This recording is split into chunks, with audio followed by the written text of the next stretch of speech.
Alright everyone, we're just going to do a couple of full body conditioning type drills that we tend to use quite often. We've got the hand walkout, we've got the burpee, and we've got the sprawl. Start with the hand walkout first off, which you tend to use in your flows. More often than not, it's normally a good warm up of people right at the basic start of the strength work and the mobility. So the hand walkout, dead simply, start from standing. I walk, so I bend my hips down, walk my hands out to the front. I'm going to drop into a hip drop from here, so I've got my chest up, my chin up, and my hips are down. Bum goes back up in the air, and I stand up. So that'll be a basic hand walkout with a hip drop. So good for working on your thoracic mobility. From here.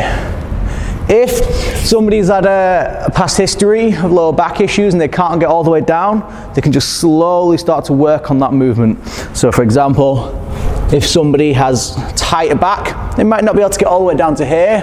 What they can do is just get a feel for where that tightness is and just slowly start to build on getting the hips lower and lower so they can progressively build on that mobility. You can completely take out the hip drop if you want and just do a hand walkout into a press position. Nothing wrong with that, just a little bit easier.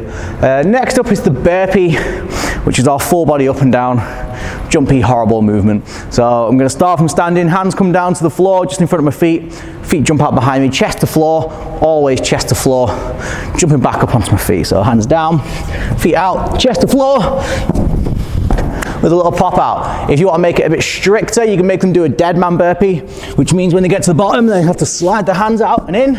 That just guarantees they've taken their weight off their hands and chest are fully rested onto the floor. So from the side on, you can see it's not a press up either. Knees, stomach, chest, and then up in the opposite way. So it's a scruffy press up. If I made it a strict press up,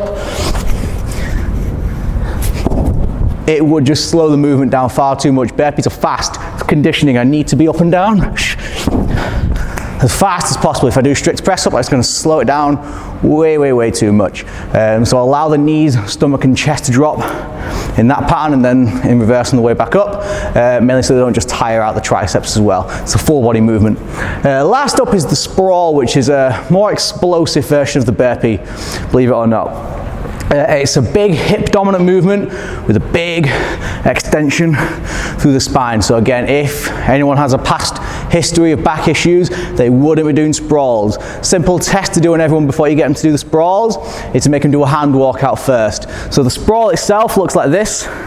So hands down between my feet this time, feet jump out, chest up, standing up from there. So from side on, you can see I get a massive extension through the spine. I don't want to drop somebody into that position if they have a history of back issues. So before you get a whole class of people doing sprawls, just get them to test a couple of hand walkouts.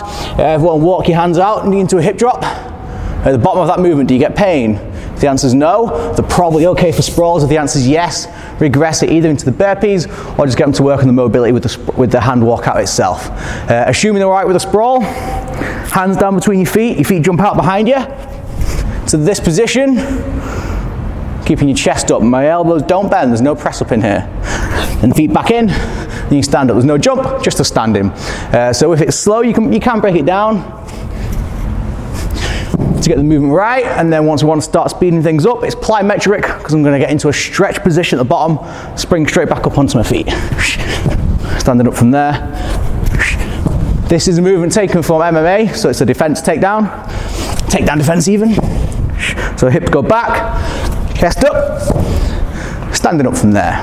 Those are your 3 full body conditioning movements. See you next time.